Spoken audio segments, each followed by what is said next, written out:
thank you, Dr. Starks, and thank you to all, Fred and Rebecca and everybody who's going to speak here tonight. God bless everyone. Can we please start off with a moment of silence for all the victims of gun violence throughout the United States of America?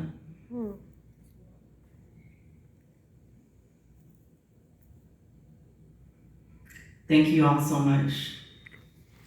How many of you in here have lost a family member or a friend to gun violence? Raise your hand up. Thank you. How many of you are sick and tired of being sick and tired of all the violence that's happening across Miami-Dade County? All hands should be up. It affects us all. Thank you.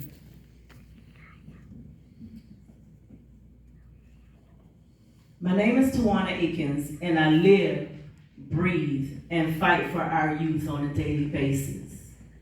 If we reach one, many say that's a success. As a people, as a human race, we need to reach more. Not to be stereotypical, because what I'm going to share in a few minutes, you're going to be like, oh, that's not the case. It's not the case in most cases, but I'm talking about facts of what I have studied with my 19 years in education and working with different organizations.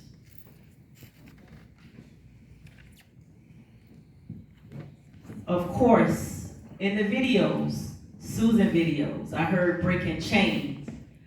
And in the King Carter video, we're the future, we're the kids, let us live. Those were powerful statements, and that's what we have to implore in all of our children and our families. We matter. Like, we got to get back to family, that family matters. It matters that we sit down and we watch a show together. It matters that we sit and do things as a family. Yes, we know a lot of dads are absent from the household. It's not much that we can do about it, but we have to move on and do the best that we can. And we know we are out here trying to do the best that we can, but we have to do a little more. It's insane what's going on out here. All the way from Florida City up here to Miami Gardens and across the United States. People can't be this angry. You can't tell me people this angry where they hate each other, where I can't stand you, I'm going to sit and I'm going to kill you. I'm sorry. That cannot continue to keep happening. So what do we do about it? I want to take you through a typical profile of a murderer. Yes, I have taught students who have gone on to become lawyers and nice teachers and all these other things, but I have also taught murderers. Yeah, they're in prison right now for murdering people. Let me tell you the typical profile of a murderer, whether it's a female or a male, because we know that females kill as well. It's not just tied to black boys. No, teenagers kill, period. When you look at the typical outline of a student who turns into a killer, most of them are reading severely below grade level. Say, for instance, you in third grade, but you still on a pre-K level. Those scores, every instrument of trying to identify where your student reading levels are, we have to do something about it. When that paper comes home, or when your child is on, what's the name of the program that you got already? And you see they have kindergarten stuff, that means that and they're in the 5th grade and they have kindergarten stuff, because you got to sit down and you have to take time with children. You got to see, okay, they're doing this baby stuff. Something is wrong. So instead of me buying the latest fashion, I need to invest in a tutor for my child. That's what we have to do. We have to, all the deficits we must fix because they just grow into bigger deficits. Another thing, we allow these students and our children, we allow them to stay home. If you look at the trajectory of these killers, most of them, their attendance records suck. If you have 180 days in a school year, if you're missing 100 days and you're already below grade level, what do you think you're doing for that child? I'm sorry, my daughter went K-12, and I'm a teenage parent, 15 years old, no baby daddy. How y'all said? I didn't have no baby daddy, and my daughter never missed a day of school. She had to go K-12 and never missed a day. I'm 19 years in the educational system, and I never missed a day of work. And it's only because of God, and I know when you miss something, imagine a teacher started a lesson, you're not there that day. Of course, things going to happen. I don't expect everyone to be like me and how I'm raising my child, but you got to think about all the skills that they're going to miss that day, especially when they in elementary school and you're going through reading, you're going through math, you're going through language arts, even in PE. I don't want you to miss anything. So you got to think about that. Even with doctor's appointments, make them in the afternoon. Like, let them get some type of education that day, because it's going to backfire on them at the end. We already know about the one-parent household. Little to no focus on academics. Academics mean something. You have a report card, you have a progress report. Look at it. Look at it. Make comments on it. Write some notes on there and send it back to the teacher. How can you help me help my child? That's where you're getting paid for it, to help your child. But if you're not adamant about receiving help for your child, you think it's not going to be a Miss Jackson and a Miss Akins in every school where we're going to pull them to the side and check them. It's not going to be that. So we need you all, and I'm not talking about the people in the room, I'm just speaking in general, so don't get in your feelings. We need more investment into education. Limited experiences outside of the classroom. So, okay, you don't come to school, you're at home, and you're at home doing nothing. I can see if you're at home and your parents taking you little field trips throughout, you're still learning. But you're at home playing a game that's not going to do anything for this. It's not. So that's another thing. They need other experiences. Don't you know, when I was a teacher at Holmes Elementary for them 7.5 years, it broke my heart that some kids never went to the beach. It broke my heart when we took them to the Coconut Grove and they never saw houses like that. That's a heartbreaker. Yeah. Our children deserve more. I don't care how you grew up. I grew up in the projects. 50th Street, 27th Avenue. 6 of us in a 2-bedroom apartment. But you couldn't tell me that we were poor. Right. I didn't know that. The kids now, they know they're poor. Right. They know nobody give a damn about them, and it's not fair. They need a fair chance at life. So if you're starting out without a fair chance at life, you feel nobody loves you. That's why it's important. Yes. It's important for us to plant love, pour back love to children all the time, because you never know what they're going through with their untreated trauma. We got untreated trauma adults raising untreated kids, and the cycle continues. We have to do something about it. I don't mind going to sit on the couch. I don't mind calling a friend. Listen, I need to talk to you about this. Because I'm strong, but I go through my problems too, and I'm a crier. I don't cry a lot in public, but I cry a lot. Yes. Yes, I would cry. Boys, especially the boys that are here. This role, and I'm happy you all together. This your organization starts. I'm glad you all are here and together, and I hope you all take something back from this. If you know you're struggling in reading, practice reading. If you know you're struggling in math, practice math. You can't give up. It took me 6 times to take that teacher test, but I wasn't giving up. And when I passed that teacher test, I was coming from downtown Miami-Dade College, what's that, Wolfson campus they call it? I walked all the way to Liberty City. I was so happy. Because that was the last thing that I needed to do to become a teacher. And that year, 2003, I've been rocking and rolling ever since. So you just can't give up on yourself. Yes, Tawana. Yes. Let me tell you, it's hard to have conversations like this, but they must be had.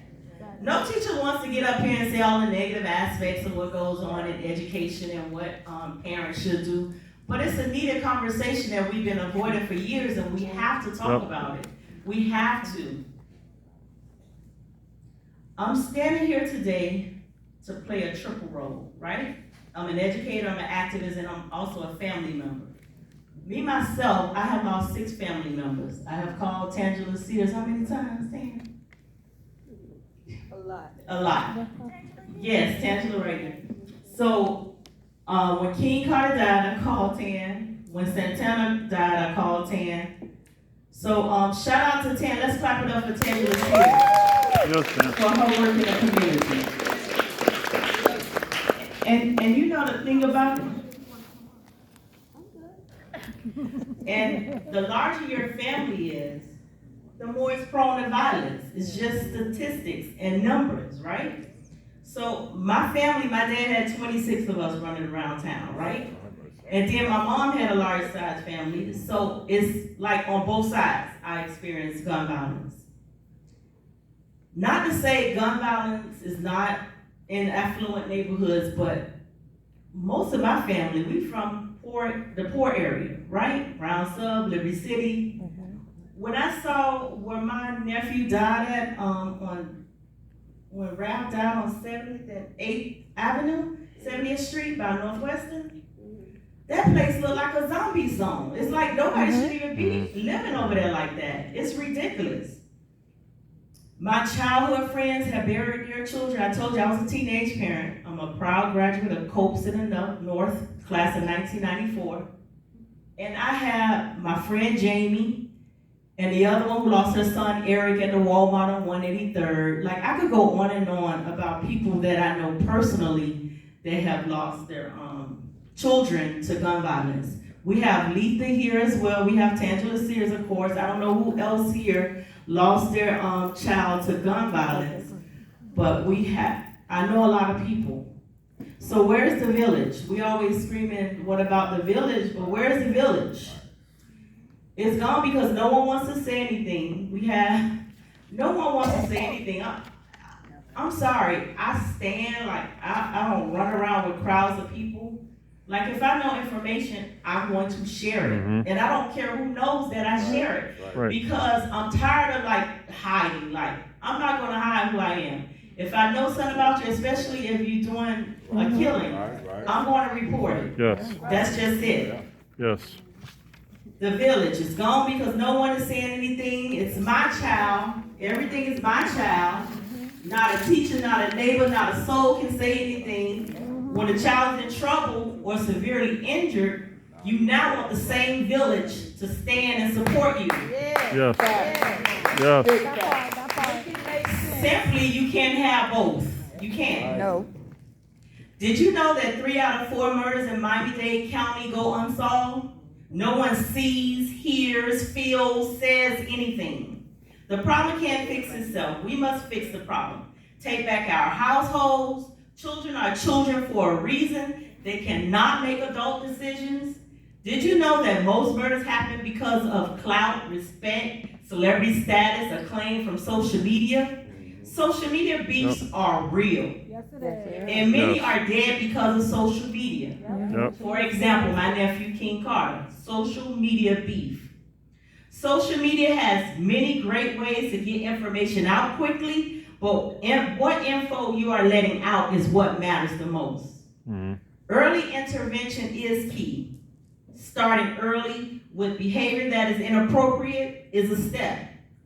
We tend to laugh at the disrespectful babies, but cry when they become disrespectful, unmanageable adults. Yes. Yes. My takeaways from this: we got Crime Stoppers in the house, and I'm glad she came. Thank you, Miss Susan, for coming. We have to start reporting. Remember, reporting is anonymous. Yes. 305-471-TIPS. We need earlier interventions in elementary school. We can't wait till they get to middle school. I worked at middle school for two years. And by then, our kids are gone. They already gone by gang violence. They vaping. I'm keeping it real. Kids are vaping, and it'll be the least that you expect. Come on now. Yes. Yep. We need to reimagine the family. I know Mr. Marvin Weeks has reimagined the neighborhood. We also need to reimagine the family. Yes. Not saying all families are bad, because we still have good families, affluent, who's doing very good things. But we're speaking in general right now. Parents need to be held accountable. I'm sorry. If your child is under 18, that's still your responsibility. Yes. You have to feed, clothe, and take care of that child. You are responsible for that child. So we need to be more involved in what our kids are doing. How can y'all let these kids run around after 10 o'clock at night and y'all don't even know Yes. where your Yes. kids at, what they Yes. doing, Yes. or anything? And what They they could bring in your knock house. one of your grandmothers across the head and you don't even know. They come back and give you the goods and you think that's all good because you're able to survive off of the goods that they did to make it happen for you. Right. It has to stop. We need consistent reminders to do the right thing. I love the Do the Right Thing program that's out, City of Miami. I love that program, and we need to extend that program because we need to start highlighting kids who are doing the right thing, because we have so many kids doing the right thing. And I was meeting with the chief of Miami-Dade School Police yesterday. He said, you know what? We have kids in AP classes and honor classes. They don't never get a touch of our love.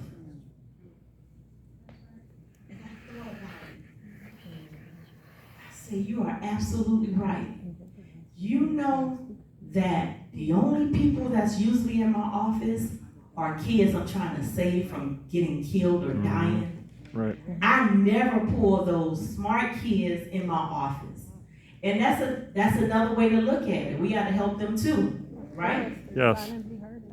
Because they're struggling with something. They're struggling with more the suicide. If they get a B on their grade, they want to kill themselves. Or if somebody says something wrong to them, a bully, they go to the suicide end. Yes. So it's all violence. We need more parent-student workshops. We need more hands-on things that people could come and take away something. Because when you're coming and you're meeting with your child, guess what? You are building a relationship with your. Some people don't do anything with their kids, and that's so sad to me. That's so sad.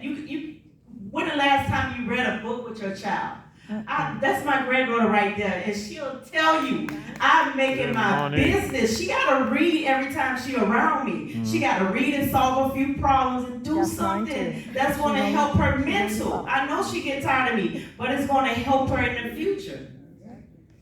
We need community organizations that's willing to work together. Yes. I'm not a person that is all about Tawana Akins. No, I could sit in the background, I could be up front, I could be to the side, I could be your slave for a day. I don't mind helping anyone. And that's what we have to be more willing to help each other. And don't worry about who gets the credit. I don't give a damn about credit, but credit not gonna get you to heaven. Yes.